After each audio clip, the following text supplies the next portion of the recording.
Okay, so we're back to our guide to ancient Egypt information text. Yesterday we started with the Egyptian way of life and we did the quiz. So today we're going to start with section 2, the Egyptian way of death. We're going to read through. This time though, I'm not going to do the quizzes for you. I am going to get you to log on to Rising Stars yourself, and hopefully this book has been assigned to you. I did have a go. I'm hoping that it did work. So, the Egyptian way of death. What did the Egyptians think happened after they died? Dead, and what happened after it? Death, and what happened after it was very important to the ancient Egyptians. They believed that after a person died, their soul had to go on a dangerous journey to the afterlife. A god called Anubis led the dead person through many challenges until at last their soul was weighed on a balance. If the person had done bad things, their soul would weigh more than a feather and would be devoured by a monster.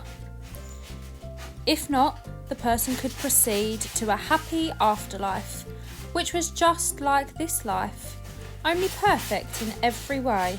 I wonder what a perfect life looks like. Ordinary people were buried in simple graves, but wealthy people were buried in grand tombs. Kings, queens, and pharaohs were buried in pyramid-shaped tombs during the Old Kingdom. Later, during the New Kingdom, they were mostly buried in rock-cut tombs. So to the ancient Egyptians, dying was like moving to a distant country where there were no shops. They thought you had to take everything with you. Clothes, food, furniture, and even servants.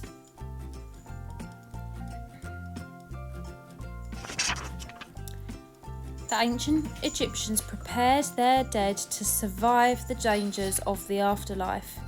They would need their body in the afterlife, so it was important not to let it rot away. When people died, they turned them into mummies, so their bodies were preserved. So, ingredients for making a mummy. You need a canopic jar. You need 4 of these for the internal organs. You need natron, which is a kind of salt to dry out the body. You need a special hook to take the brain out. You need rags and straw for stuffing the body. You need spices to go inside to make the body smell nice and preserve it. You need linen bandages to wrap the body once you have preserved it. You need a stone sarcophagus with several decorated wooden cases, one inside the other. The mummy goes inside the smallest in the middle, and then of course they get larger as they come out, a bit like Russian dolls. It wasn't just people who got mummified. Cats, crocodiles, and birds were preserved for the land beyond death. Sometimes this was for religious reasons, but sometimes it was just because people wanted their pet with them in the afterlife. So, how did Egyptians mummify people? There are some instructions here. So, remove the brain by pulling it out through the nose with a hook. Rinse out the empty skull. Cut open the body and take out the soft organs. The heart is usually left in place. Place the organs in a special ritual jar called a canopic jar. Do not mix them up or the gods will get confused. Rinse out the body with palm wine and spices. Pack the body with straw rags to make it look as alive as possible. Place the body into a vat of natron in order to dry it out. After 40 days, remove the body from the natron, wash it thoroughly and wrap it from head to toe in linen bandages. Put the mummy into a beautiful wooden sarcophagus and then into a stone one. Entomb for as long as possible. The oldest sarcophagus discovered so far was over 4,500 years old. So there's a quiz at the end of this page. You are going to log on, hopefully, and find that this book has been assigned to you, so you can skip straight through to section 2 and do the quiz. What did the dead take with them?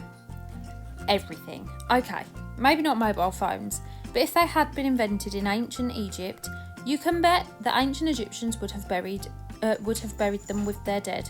They buried everything, thinking that the dead person would need it all in the afterlife.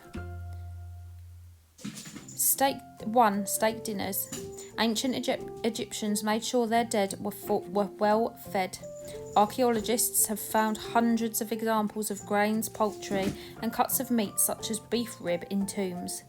The meat was mummified, preserved, using gum from a pistachio nut tree. 2. Spells.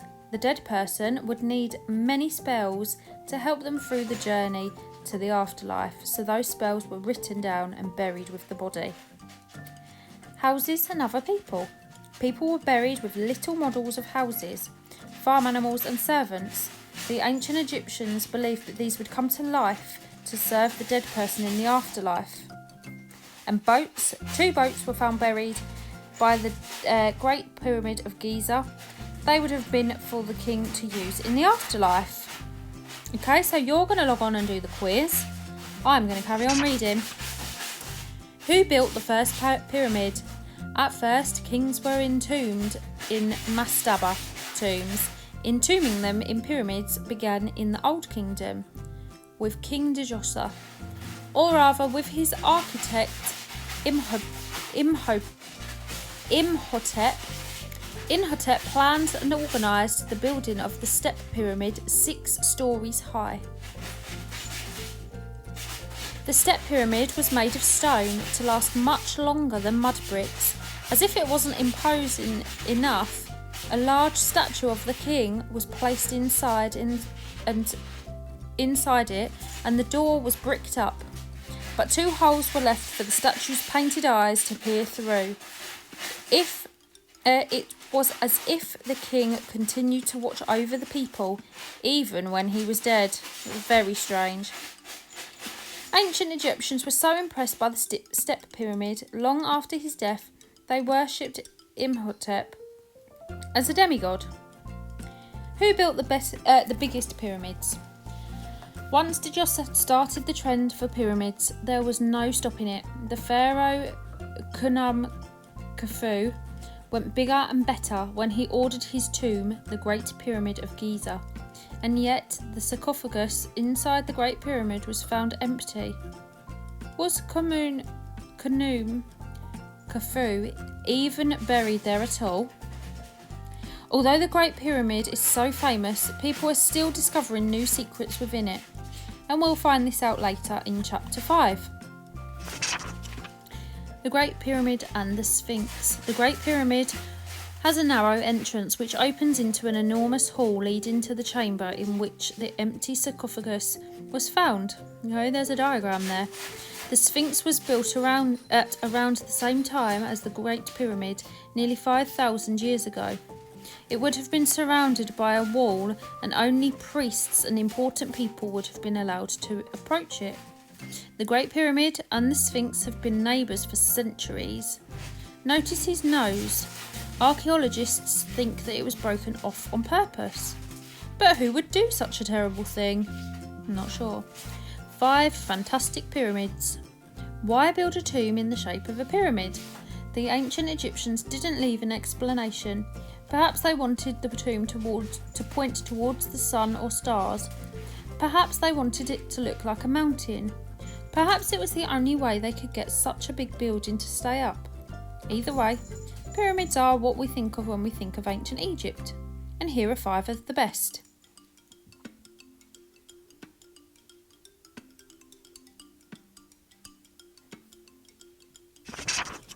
And that is the end of that section.